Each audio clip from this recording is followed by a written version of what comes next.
La geriatria és la branca de la medicina que s'ocupa de la prevenció i tractament de les malalties en les persones grans. Fins aquí seria la definició com amb altres especialitats, però té l'afegit que s'ocupa també de la discapacitat que provoquen les malalties en aquest grup de població. Per mi, això és el que fa gran aquesta especialitat. Doncs, sobretot posa en valor una valoració global de la persona en tots els aspectes. És el que diem, fa una valoració multidimensional. Per fer això és imprescindible el treball en equip.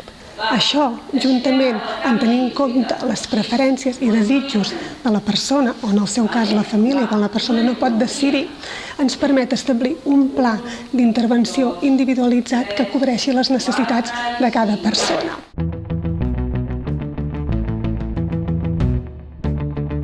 És una especialitat que li permetrà treballar o potencialment treballar en diversos recursos, entorns professionals diferents, des d'atenció primària, passant per centres d'atenció intermèdia, fins a hospitals d'aguts. Perquè, a més, la geriatria és una especialitat en present i en futur. Futur assistencial, com està sent ara el present assistencial que tenim, i futur també en el tema de recerca, animar a tots aquells que us agrada la medicina, que sentiu empatia per la gent gran, que no us incomoda les situacions de final de vida, que sou optimistes, que teniu capacitat de trencar esquemes, flexibilitat, mentalitat oberta. La geriatria és una bona opció, amb opcions de futur, amb camí per recórrer, i que de debò que jo penso, i crec que és molt compartit amb tots els que ens dediquem a aquesta especialitat, que omple molt professionalment i et genera un alt nivell de satisfacció professional.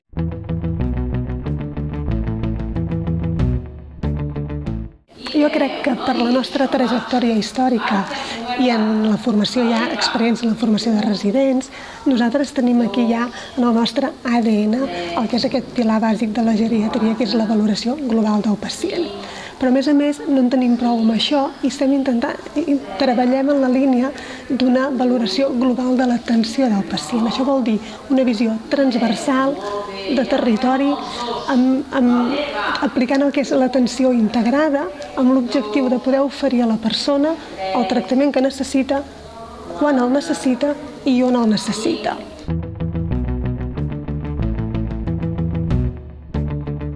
Al primer any de residència hi ha una formació mèdica general en què els residents passen el primer any a l'Hospital General de Vic, rotant per les diverses especialitats que els ha de permetre tenir una bona base de coneixement, que és bàsic per poder exercir també correctament la geriatria.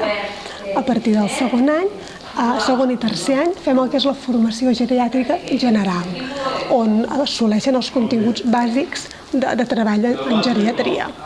Això es reparteix entre la unitat d'aguts del Consorci, la UGA, la unitat geriàtrica d'aguts, i l'Hospital de Mitja Estada, en aquest cas venen a l'Hospital de la Santa Creu, on fan la part de mitja estada i la part de pal·liatius. I al quart any, finalment, ja fan la formació específica en geriatria, la geriatria especialitzada que diem, on roten per als serveis específics, que són PADES, psicogeriatria, hospital de dia, unitat de caigudes, i la possibilitat de fer una rotació externa. Durant tots els anys de residències, això igual que a totes les unitats docents, hi ha tot el tema de l'atenció continuada, les guàrdies.